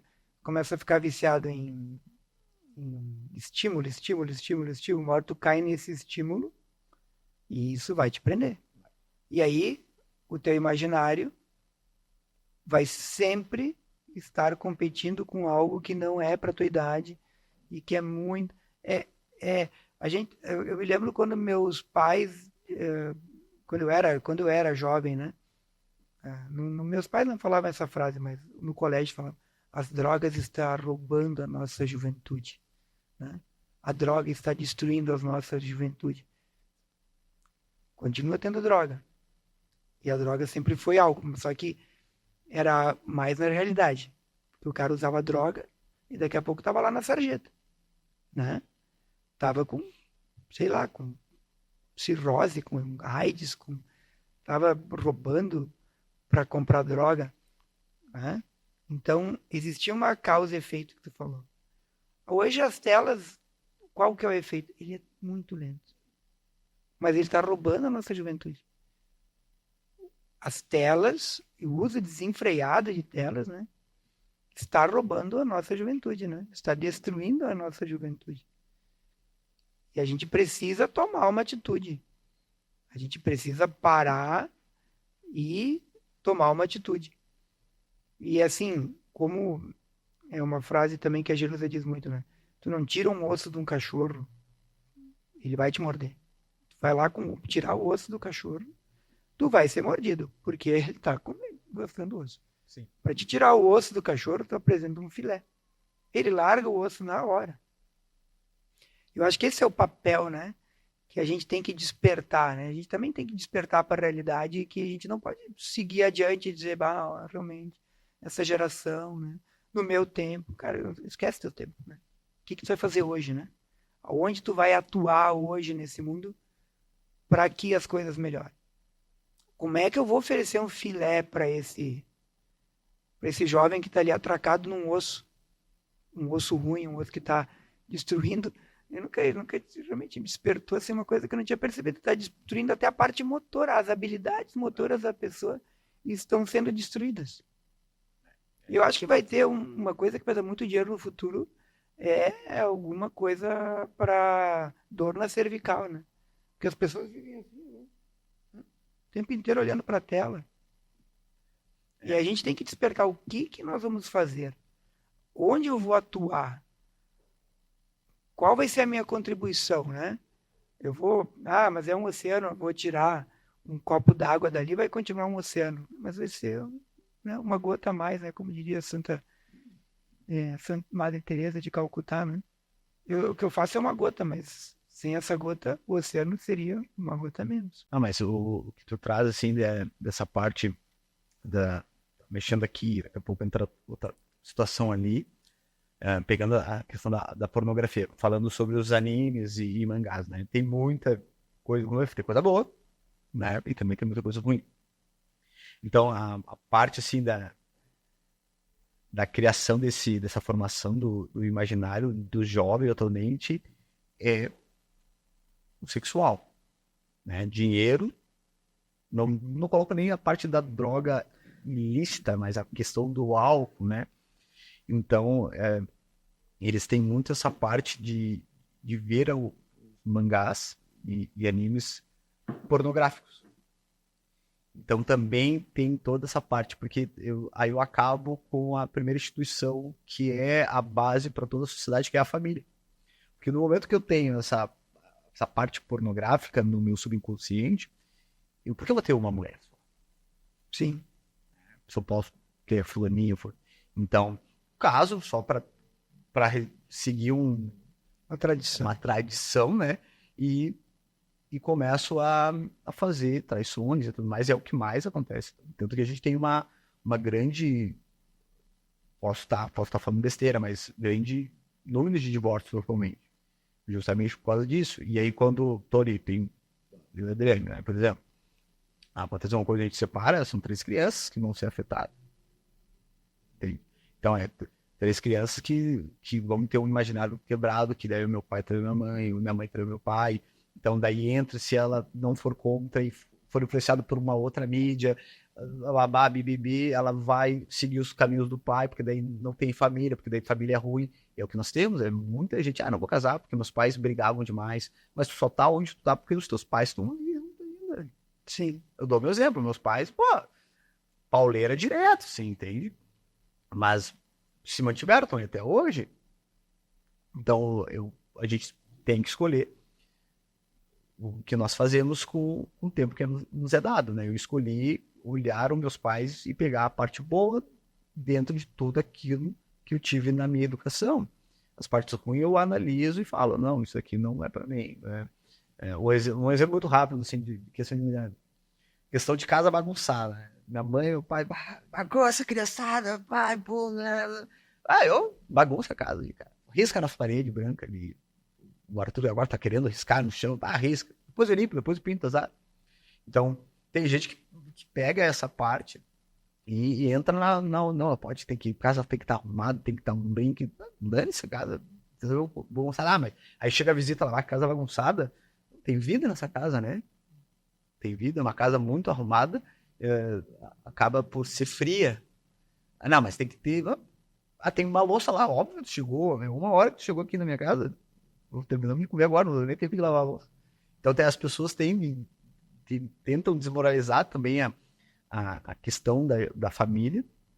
E por quê? Porque tem a formação desse imaginário ao longo do seu crescimento, não só por causa da sua família, mas também por questões de novelas, seriados, tem toda essa parte.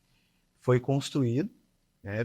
Também tem um livro aí que 10, 15 anos atrás foi uma febre aí, né, que era o cara lá de... Me esqueci, ele era... Fazia coisa, batia nas mulheres, gostava de ser dominador, né?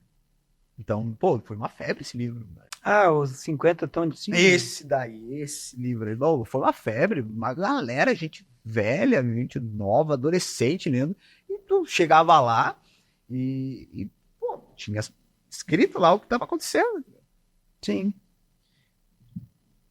Então, isso forma o imaginário. Eu queria dar um exemplo que me marcou, né? Porque eu também, todos nós sofremos influências, né, do meio externo. E na época que eu era jovem, tinha um filme que era o filme assim da sessão da tarde. Não, ele começou no tela quente, no temperatura máxima, depois foi, mas ele chegou na sessão da tarde. O nome do filme era, vocês que são da minha idade vão lembrar, Curtindo a Vida Adoidado. Vocês lembram desse filme? Que o cara falta uma aula e convence o amigo meio depressivo a faltar aula também. E aí é uma vida meio louca, daí eles pegam a menina e ele é namoradinho da menina. Então, eles valorizam naquele filme um estilo de vida, né? Descolado, assim, tal. E parece que isso é a felicidade, né? Mas tem uma frase nesse filme que ela foi muito marcante, porque, como a gente falou, né? Às vezes a gente pode ler o livro assim e passar por uma frase dessas, e ler e nem entender. Ou pode parar e meditar e contemplar e dizer, poxa, o que eu estou fazendo com o meu tempo, né? A frase desse filme é assim: eu jamais vou me casar por 2 motivos. Meu pai e minha mãe. Marcou gerações esse filme, né? Marcou gerações. Bomba até hoje. Até hoje, se botar meus filhos assistir esse filme, eles vão assistir vidradões. Por quê? Porque é um filme dinâmico, legal. Ali houve uma tentativa de atacar a família. Por que essa frase me marcou? Porque meu pai e minha mãe nunca foram motivo para mim não casar. Né? Mas eu vi os pais e as mães de colegas do primeiro e do segundo grau e a tristeza, muitas vezes, dos meus colegas, porque realmente, entendeu? Então, tu reforça no imaginário da pessoa aquilo que existe de ruim no mundo. Tu rouba a esperança, né? Tu rouba a vontade dela de ser uma pessoa de valor e embute lá o quê? Alegria, felicidade, imediatismo, falta aula. Quantos filmes que a gente viu, que até uma crítica do Harry Potter, né? Que se faz muito com o Harry Potter, desafiar a autoridade. O desafio à autoridade demonstra que tu é um ser superior. Mas aí também está quebrando aquela relação da autoridade boa, do mestre, discípulo. Porque ninguém se puxa para cima pelo próprio cabelo, né? A gente precisa dos outros. A gente precisa de mestres que digam, a lei é isso.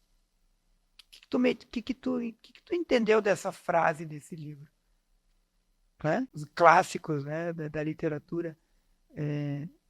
Quanta coisa tem ali, né? Por exemplo, eu estava pensando outro dia que tem lá na Guerra de Troia, lá, que é relatada lá que Paris mata Aquiles. Certo?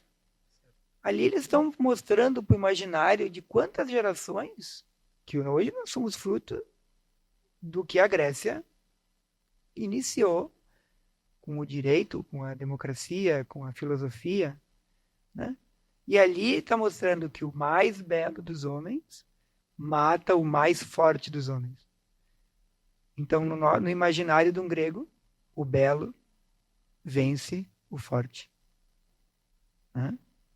E no imaginário de uma geração anos 80, que é a minha, o casamento é uma instituição falida. Por quê? Porque a gente viu um filme. Né? E a gente reforçou um estereótipo. Já o grego leu um livro, ouviu uma história, talvez tradição verbal, de que o belo vai se salvar. Por quê? Porque todo mundo quer o belo. E o forte defende a si mesmo. Até o ponto que ele é superado. Né? E a gente comentou até outra noite, né? Acho que foi ontem. A gente conversou lá em casa, né?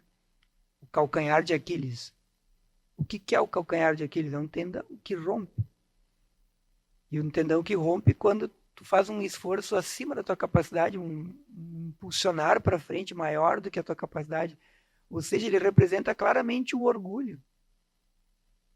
Eu treinei muito, eu estou muito forte, eu estou indo na academia, minha panturrilha está desse tamanho. Agora eu vou arrancar mais rápido que o zagueiro aqui, vou fazer o gol. Bom, beleza, vai pro médico, costura. 6 meses, tá jogando futebol de novo, né? Mas isso acontece na guerra. Tá ali degolando todo mundo com a espada, tal, aí de repente tu vai dar aquele pulo, aquela virada com a espada e puf, estoura teu tendão de Aquiles no meio da batalha. Tchau pra ti, orgulhoso. Isso forma o teu imaginário, entendeu? O forte tem limite. E o limite, quando tu não te importa mais com ele, vira orgulho. E esse orgulho é a tua derrocada, né? Então, tudo isso está sendo formado lá no imaginário, lá de muito tempo, milhares de anos atrás. Sendo contado. E pessoas meditando. Poxa, será que isso não podia acontecer comigo? Será que se eu fizer esse investimento, né? Vamos para a vida empresarial um pouco. Será que se eu fizer esse investimento, eu não corro risco de falir a minha empresa e daqui a pouco está comprometendo até digamos assim, a educação dos meus filhos por falta de recurso, né? Está comprometendo aqui a questão da saúde da minha família por não ter recurso. Será que vale a pena? Será que não é orgulho esse passo além? E tudo isso está ali no clássico. Só quem tem que parar e ler e meditar. E a gente precisa de alguém que guie, né, Drica? Precisa de alguém que diga assim, mas o que tu entendeu quando ele falou isso? Por que será que foi Paris que acertou a flecha? Por que não foi um outro guerreiro mais forte? Não, porque ele era o mais forte. Mas assim, é mais importante a beleza, porque o belo vai ser conservado. O belo é um ideal. O forte não é o ideal, né? Se para analisar, pegando essa parte do belo, o pessoal quer visitar quais cidades? Aquela que tem Sim, ninguém quer coisa uma base militar, né, chinesa com... O pessoal vou viajar, vou dar um exemplo. Eu gosto muito da cultura japonesa, assim, né? Vou pro Japão. O pessoal não vai, o pessoal gosta de ir em Tóquio. Ali, pelos seus prédios, toda aquela parte tecnológica. Mas o pessoal vai onde? Nos templos. De anos atrás. Por quê? Porque é belo. Entende? Então, entrando de novo, você for trazer para a formação do imaginário, mas também tem essa questão da destruição do belo. Nesse sentido de que os rabiscos querem dizer arte. Não, esse quadro aqui que foi pintado lá no século XIV, assim, assado, parece real, mas não, isso aqui não é tão bonito assim não, né? Porque o pessoal vai no Louvre tem o que lá? Tudo antigo. Tem ali, na França, né? Então é uma coisa que, como tu disse, o belo sempre vai perdurar. O pessoal forte já foi, já era. Vai surgir alguém mais forte. Vai, sempre. Vai surgir um império mais forte, surgir um... Não, vai aparecer outra coisa bela tanto, mas continuará sendo belo, entendeu? Porque se no momento que tu é o mais forte aqui, mas se eu cheguei e sou mais forte, tu já era. Tu já não é mais. Mas tu é bonito, eu sou bonito. Então, tu continuará sendo belo. E vice-versa. Só que ele é mais, mas ele continua. Então tem pinturas muito bonitas, antigas, várias, e todo mundo vai ver elas, todas elas, entende? Então eu não vou lá, porque eu vou escolher o guerreiro mais forte. Eu chego lá e só tem Aquiles, né? Eu vou pegar o Aquiles, eu vou pegar o Paris, o Heitor, ou qualquer outro guerreiro. Vou pegar o Aquiles, porque ele é o mais forte. Mas, vou pegar a coisa mais bela. Tem 2 ali. Leva os 2. Vamos pegar, leva os 2, já era. Porque eu não consigo escolher, né? Porque os 2 são belos. Então, fazendo só um adendo nesse sentido, porque esse perdura até hoje. E o pessoal tenta manter, vou pegar o caso do quadro da Mona Lisa, o pessoal tenta manter eterno, né? Ele ali, porque é algo que está perdurando há anos. Ou aquela ilha lá, me esqueci o nome, Acrópole, lá em Atenas. Também, né? Eu fui lá, entrei, tu não pode fazer um monte de coisa, né? Tudo cercadinho, não pode tomar nada lá, só água numa garrafinha. E sempre tem galera te olhando pra ver se tu for fazer alguma coisa errada lá, já desce, que a gente foi subir umas pedras lá, bem brasileiro, né? Foi subir umas pedras lá pra tirar uma foto. E aí já deu um apito, não, pode, foi mal. Então, mas lá é o quê? O pessoal vai em Atenas, vai na Acrópole, para ver porque é bonito, bate lá, é sensacional. Então tem essa parte de, essa é a minha opinião, obviamente, de tentar lutar contra essa parte do imaginário mais centrado na pessoa, na criação de valores, pegando o que tu fizeste de pergunta. Né? Vamos dar literatura vazia, que não gera nada. Vou trazer de novo, eu adoro Harry Potter, né? Mas o Harry, ele vai sempre contra algumas regras, entende? Só que daí tem o contraponto, que é, não, tem que fazer isso, porque... Então sempre tem ali aquele que tá fazendo, e aí tem o Rony, né? O Rony, pra mim, é o personagem mais real do Harry Potter, que ele é, sei lá, vamos, companheiro, amigo. Ele é muito, muito medroso, mas o medo dele gera a coragem para enfrentar as coisas. Então ele é burrão, ele tem dificuldade nisso, dificuldade naquilo, né? Então ele mostra, tipo, tem um cara que faz, que é o Harry vai contra a regra, também não é muito estudioso, mas ele tem um quê de eu aprendo sozinho. Autodidata, vamos dizer assim, pra magia. Aí tem a Hermione, que é estudiosa, segue as regras, risca, bababá. E tem o Ron, que é o âmbito dos dois, assim, né?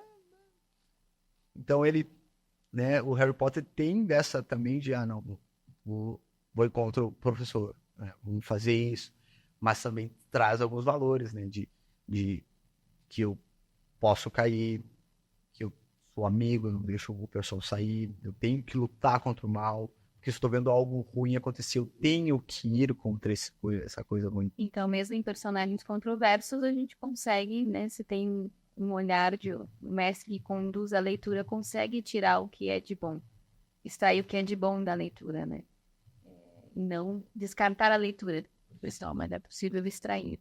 E Harry Potter, né? Se a gente parar para analisar, ele tem ali os Dementadores, basicamente os Nazgûl dos Senhor dos Anéis. Então, muita literatura atual, assim, depois de Tolkien, ele se banha muito na literatura. Sim. E tu tinha falado sobre o Naruto, né? Só pra botar também que tem muita coisa que a gente consegue tirar dentro dos animes, assim, por mais que ele não trabalhe, de certa forma, uma questão imaginária mais subconsciente de eu ter que pensar no ambiente. Mas ele também trabalha uma boa parte de valores, né? Porque ali a gente pega o lado da Naruto, é um personagem órfão, né? E não sabe quem é os pais dele e tudo mais. E ele é largado os traços, assim, pela comunidade onde ele mora ali, que é a vila. Então ele não aceita não ser. Então ele é uma criança que não tem os pais presentes. E ele faz arte para conseguir a atenção. Basicamente o que nós temos, às vezes, larga o celular, eu criança no celular, mas daqui a pouco ela vai, eu quero a atenção dos meus pais. Entende? Então eu consigo trabalhar com isso. Daí ele é amigo, ele é companheiro, ele fala assim, o meu jeito ninja de ser, eu não vou desistir das pessoas. Uhum. Então, é uma questão de que eu sempre tenho esperança, eu sou, mesmo estando muito errado, não muito errado, mas no mais fundo do poço, eu vou seguir em frente, eu vou me levantar, eu vou lutar. Então, é uma coisa que, como a Adri disse, se tiver alguém que, é isso, mas a gente consegue, mas a gente consegue tirar isso também. Que é a função dos pais, né? Os pais têm que ser intérpretes da realidade, né? Intérpretes, não só os pais educadores, né? Mas também interpretar o que está no entorno, né? Não só na leitura, mas do que a gente consegue aproveitar da leitura para prática na vida, né? Então, esse papel de ser intérprete é algo que a gente precisa aprender também.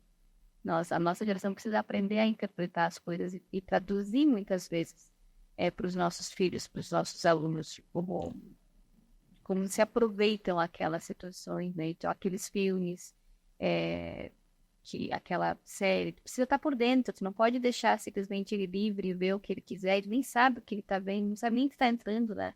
Claro. Não sabe nem que... Enfim, mas seria outro tema para outro podcast, mas Sim, música, é verdade. Claro, a gente já tentou na parte literária, assim, pegando um pouco do universo de filmes, porque eles estão meio interligados, mas imaginário também é música, né? Sim, A música aí, do jeito que nós estamos escutando umas músicas aí, trabalha muito o imaginário. Muito. Com certeza, a traição, Nossa. a sofrência, e sem falar no funk, né? E outras coisas que trabalham só o baixo ventre, né? E isso atinge bastante. Mas daí não vamos entrar porque... Não, aí é tema para outro podcast. Esse podcast que tá maravilhoso, assim, eu ficaria aqui até... Hoje é sexta, né? Ficaria aqui até segunda de manhã conversando, né? Mas infelizmente a gente tem que ir encerrando, né? E a Jerusa, assim, tem uma frase que ela estuda o professor Lopes Quintas, né?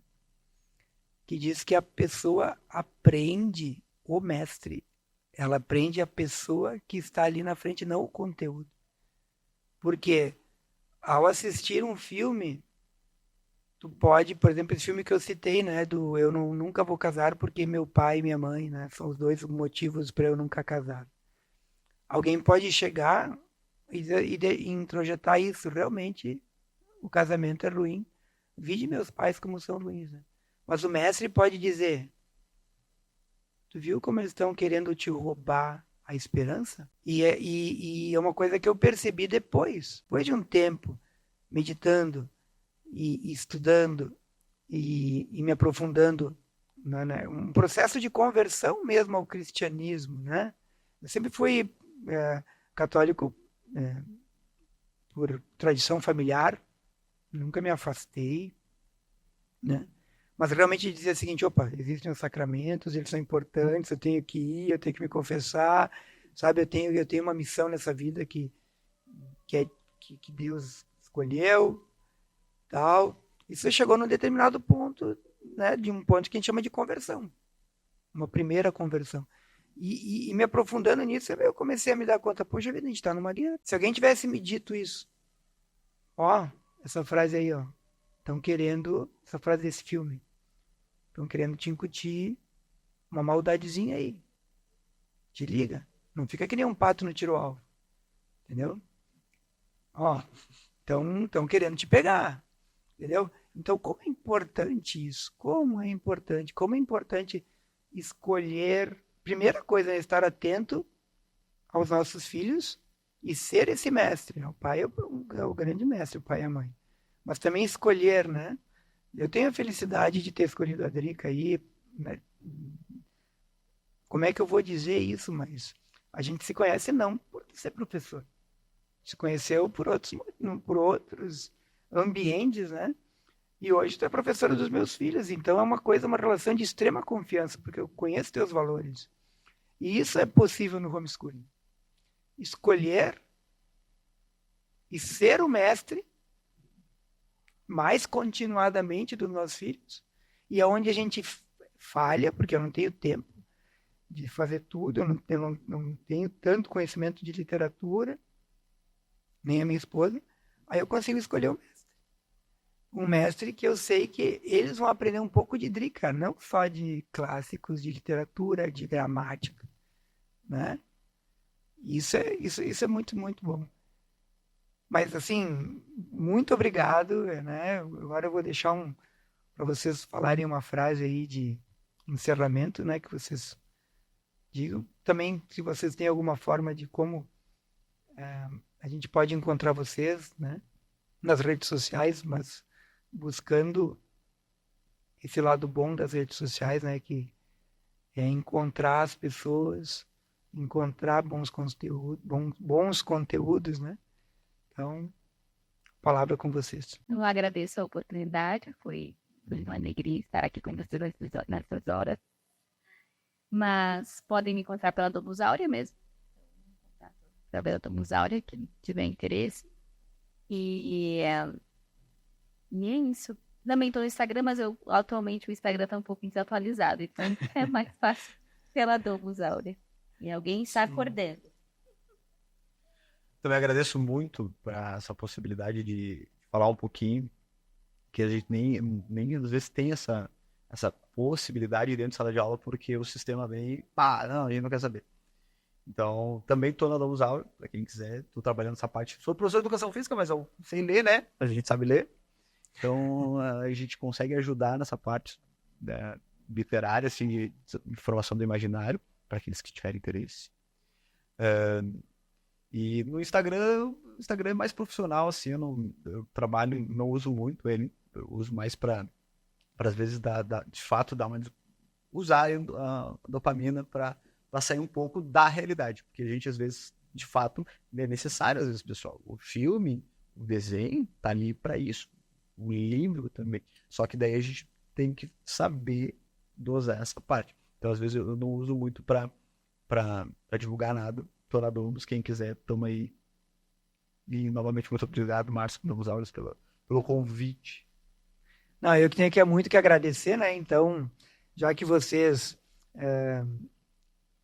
estão na Domus Áurea, né? Então, agora eu vou explicar para quem está chegando agora, para quem não conhece, como encontrar a Domus Áurea, tá?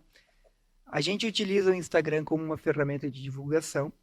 Então, a gente tem a página, nem sei se o nome é página, mas tudo bem, eu sou um dinossauro das redes sociais. Então, a gente tem ali @domusaurea.oficial, domusaurea.oficial, né? Domus Áurea, para quem não sabe, também é um título de Nossa Senhora, Casa de Ouro, né? Está em latim, é da ladainha de Nossa Senhora. Então, Domus Áurea, @domusaurea.oficial no Instagram, e existe a plataforma Domus Áurea, onde os professores, né, se cadastram. A Adriane e o Ricardo estão cadastrados lá. Vocês entrando na página da Domus Áurea, página de internet, ou baixando o aplicativo da Domus Áurea, vocês vão encontrar lá um lugar escrito profissionais e educadores. Ali vocês conseguem filtrar por assunto, pelo nome, pela cidade, pelo tipo de trabalho, e tem vários profissionais ali oferecendo seus serviços. A Domus Áurea não só expõe as pessoas ali, mas também faz uma certa curadoria, né? De que são pessoas com os valores que são aderentes aos valores da Domus Áurea, que são os valores católicos. Então, se alguém também quiser se cadastrar como educador, né, fique à vontade, mas sabendo que vai, num determinado momento, ser avaliado por esse viés. Tá? Então, fiquem à vontade de entrar lá na Domus Áurea, baixar o aplicativo, encontrar profissionais que são profissionais que respeitam o homeschooling, que gostam do homeschooling, né? Podemos dizer homeschooling friendly, né? E também para os profissionais que quiserem encontrar famílias, né? Se cadastrem lá e as famílias vão conseguir encontrá-los. Tá? Os profissionais não veem as famílias por uma questão de segurança, mas as famílias veem qualquer profissional e podem, através da Domus Áurea, chegar a um contato profissional, né? E buscar, então, um relacionamento profissional ali através da Domus Áurea. Tá? Entrem ali, procurem, aproveitem, tudo é gratuito hoje em dia, e também eu peço que ajudem a divulgar o nosso trabalho. Tá bom? Muito obrigado, né? E até a próxima.